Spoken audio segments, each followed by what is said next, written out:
Paano kung napagod na tayo pero hindi natin pinaparamdam? Paano kung gusto mo nang sumuko pero ang tanging pinapakita mo lang ay ang paglaban? Sa buhay, hindi natin kailangan ipakita na palagi tayong malakas. Masaya. Minsan, kailangan din natin ipahinga.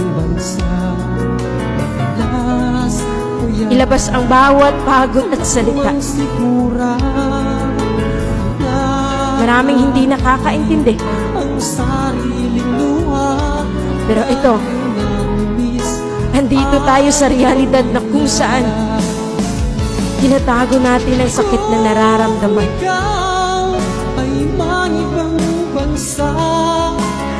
Kailan ba dapat tayo magpahinga?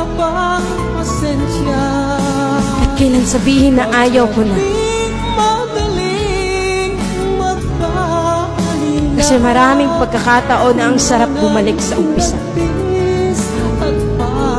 Na walang iba.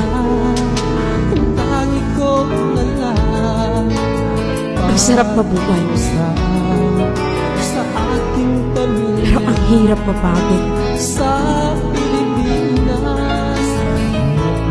Sa mundong ito, hindi natin kailangan ipakita na masaya pa tayo. Kasi may mga oras na halos tayo ay sukong-suko na.